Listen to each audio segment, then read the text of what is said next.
യൂട്യൂബിന് വിട. സൂര്യയിലെ എല്ലാ പരമ്പരകളും സംരക്ഷണത്തിന് ശേഷം തികച്ചും സൗജന്യമായി സൺ നെക്സ്റ്റ് ആപ്പ് ഡൗൺലോഡ് ചെയ്യൂ. കണ്ടാസ്വദിക്കാം നിങ്ങളുടെ പ്രിയ പരമ്പരകൾ. സേനാപതി മാസം തോറും തരുന്ന കിഴിയുടെ കനത്തിനനുസരിച്ച് താൻ എത്ര വേണമെങ്കിലും നട്ടൽ വളച്ചോ. പക്ഷേ അതുപോലെയാണ് മറ്റുള്ളവരൊന്നും കരുതി പോകരുത്. വരട്ടെ കമ്മീഷണർ സാറേ.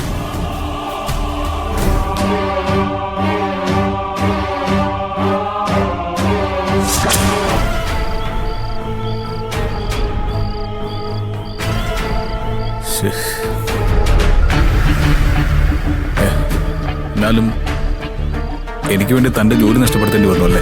ഹേയ്, ഇതും പാർട്ട് ഓഫ് ദ ജോബ് അല്ലേടോ. അല്ലെങ്കിൽ തന്നെ ആ കമ്മീഷണറും ഞാനും തമ്മിൽ നല്ല രസത്തിലല്ല. ഒരവസരം വന്നപ്പോ അയാൾ പണി തന്നു കരുതിയാ മതി. എന്നാലും ഒരാളെ ലോക്കപ്പിലിട്ട് തീർത്തുകൊണ്ട് പ്രതികാരം തീർക്കാന്നൊക്കെ പറഞ്ഞാ ഇതിപ്പോ എനിക്കെതിരെയുള്ള പ്രതികാരം മാത്രമല്ലല്ലോ. സേനാപതിയും ശങ്കറും ഒക്കെ അടങ്ങുന്ന ഒരു ബെൽറ്റിനെ സംരക്ഷിക്കാൻ കൂടി വേണ്ടിയുള്ള കൊലപാതകമല്ലേ?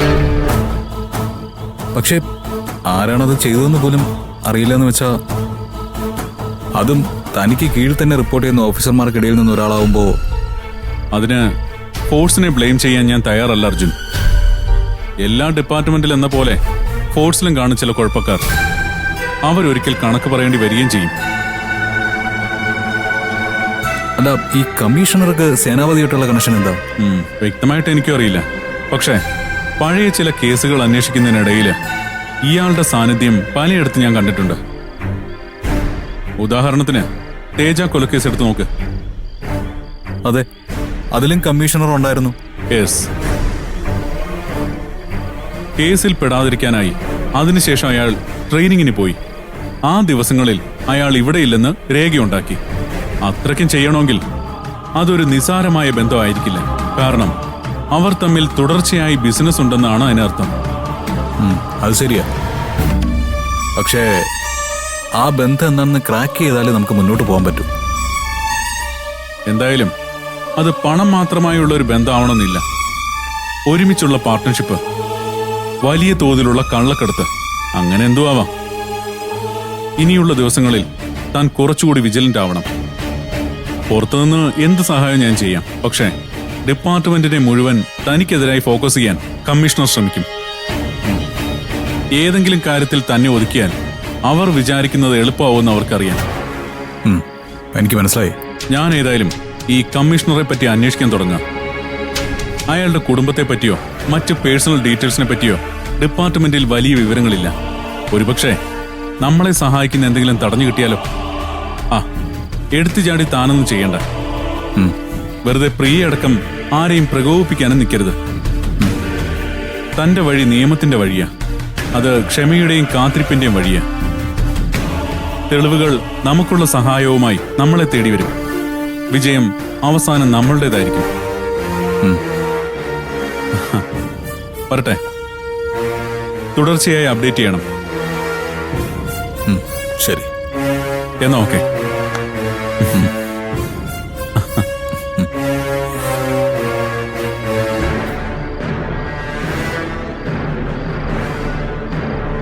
ശരിയടോ, പോയിട്ട് വാ.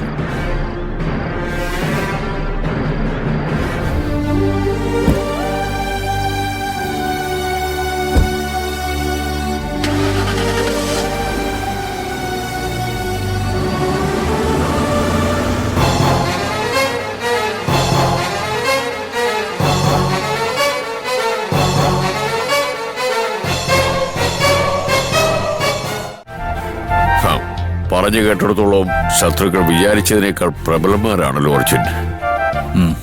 അതെ സ്വാമി, നമ്മൾ വിചാരിച്ചതുപോലെ ഒരു ചെറു സംഘമല്ല ഇതിനു പിന്നിൽ. പക്ഷേ ഇത്രമാത്രം ആളുകൾ ഇടപെടാനും പ്രശ്നങ്ങൾ ഉണ്ടാവാനുമുള്ള യഥാർത്ഥ കാരണം എന്താണെന്നാണ് പിടികിട്ടാത്തത്. ഇത്രയും അധികം കുഴപ്പക്കാരുമായിട്ട് പ്രിയയ്ക്ക് ബന്ധം വന്നത് എങ്ങനെയാണ്? സേനാപതി, സാക്ഷി, തേജ, ഇനി ആരൊക്കെ അവളുടെ ജീവിതത്തിൽ ഇടപെടാനിരിക്കുന്നു എന്നാണ് മനസ്സിലാവാത്തത്. അത് വളരെ സിമ്പിളാണ് അർജുൻ. ഒരിക്കൽ തിന്മയ്ക്ക് കൈകൊടുത്താ പിന്നെ മനുഷ്യ മനസ്സ് അതേ ആഗ്രഹിക്കൂ. അത് മനസ്സിനെ ഗ്രഹിക്കാൻ സൂക്ഷിക്കാണ് വേണ്ടത്. പക്ഷേ തിന്മ കേൾക്കാനും അതിൽ ആനന്ദിക്കാനും അല്ലേ സ്വാമിജി ഭൂരിഭാഗത്തിനും താല്പര്യം? ശരിയാണ്. ഒരാളുടെ കുറ്റം പറഞ്ഞു വരുത്തുന്നതിനുള്ള ഉത്സാഹം നന്മ പരത്തുന്നതിൽ ആരും കാണിക്കാറില്ല. ഒരടിസ്ഥാനവും ഇല്ലാഞ്ഞിട്ട് പോലും ഒരാളുടെ മേൽ തെറ്റാരോപിക്കാനുള്ള മനസ്സുണ്ടാവുന്നത് എന്തുകൊണ്ടാ സ്വാമി? വീട്ടിലെ കാര്യം തന്നെ നോക്കൂ. പൂജമോൾ എന്ത് തന്നെ ചെയ്താലും അതിലെ ശരി കാണാൻ അമ്മയും മറ്റുള്ളവരും ശ്രമിക്കാറില്ല. എന്നാൽ പ്രിയ പറയുന്നത് എന്തും കണ്ണു അടച്ച് വിശ്വസിക്കാൻ അവർ തയ്യാറാണ് താനും. അത് മനസ്സിന്റെ ഒരു കളിയാണ്. വികാരങ്ങളുമായി താതാമ്യപ്പെടാനാണ് മനസ്സ്, വിവേകപൂർവം പെരുമാറാനാണ് ബുദ്ധി. മനുഷ്യരോട് പ്രാഥമിക തലത്തിൽ ഇടപെടേണ്ടത് ബുദ്ധി കൊണ്ടാണ്. മനുഷ്യരുമായി ബന്ധപ്പെട്ട കാര്യങ്ങളിൽ തീരുമാനമെടുക്കേണ്ടതും ബുദ്ധിമുട്ട് തന്നെയാണ്. കഠോപനിഷത്ത് പ്രകാരം മനസ്സിനെ അടിസ്ഥാനമാക്കിയുള്ള തീരുമാനങ്ങളെ പ്രേയമെന്നും ബുദ്ധിയെ അടിസ്ഥാനമാക്കിയുള്ളതിനെ ശ്രേയം എന്നും വിളിക്കും. പ്രേരണ തന്നെ പ്രേയത്തിന്റെ അടിസ്ഥാനം. പ്രേരണ കാമത്തിന്റെയും അർത്ഥത്തിന്റെയും ഉൽപ്പന്നമാണ്. അതടിസ്ഥാനമാക്കിയുള്ള തീരുമാനങ്ങൾ നാശത്തിലേക്ക് നയിക്കൂ. പ്രിയ എന്ന പെൺകുട്ടിയെ നയിക്കുന്നത് പ്രേയമടിസ്ഥാനമാക്കിയുള്ള തീരുമാനങ്ങളാണ്. അതാണ് കൂടുതൽ മനുഷ്യർക്ക് പെട്ടെന്ന് മനസ്സിലാക്കാനും അംഗീകരിക്കാനും കഴിയുന്നത്.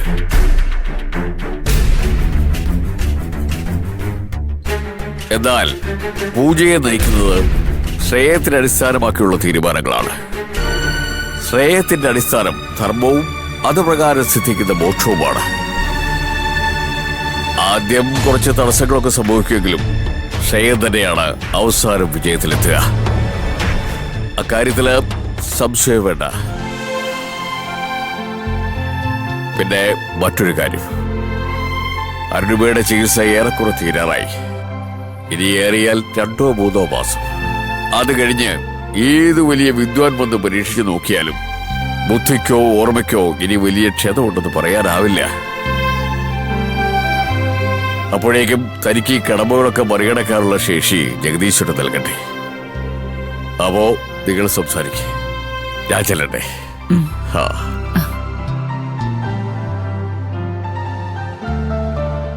അർജുൻ മോനെ, മോനൊരു കാര്യം അറിയോ? പൂജമോളെ ഞാൻ കണ്ടില്ലായിരുന്നെങ്കിൽ ഈ സൂര്യപ്രഭയിൽ ഇദ്ദേഹത്തിന്റെ പ്രഭാഷണവും ഇവിടുത്തെ സാത്വിക ജീവിതമായിട്ട് ഞാൻ കഴിഞ്ഞേനെ. പക്ഷേ എനിക്കറിയാം ആന്റി. പൂജ മകളാണെന്ന് അറിഞ്ഞ നിമിഷം മുതൽ ആന്റി അനുഭവിക്കുന്ന സംഘർഷം എനിക്ക് ഊഹിക്കാം. അതേപോലെ തന്നെയാണ് പൂജയുടെ അവസ്ഥ. എങ്ങനെയെങ്കിലും അതിനൊരു അവസാനം ഉണ്ടാക്കാനുള്ള പരിശ്രമത്തിലായിരുന്നു ഞാൻ. അപ്പോഴാണ് ഇങ്ങനെ ഒരു കാര്യം സംഭവിച്ചത്. സാക്ഷിയുടെ കൊലപാതകം നടത്തിയത് പ്രിയയാണെന്ന് അവളുടെ അച്ഛൻ സേനാപതിക്കറിയാം. ആ പക തീർക്കാനാ അയാൾ അവളെ കൊല്ലാൻ ആളെ അയച്ചത്.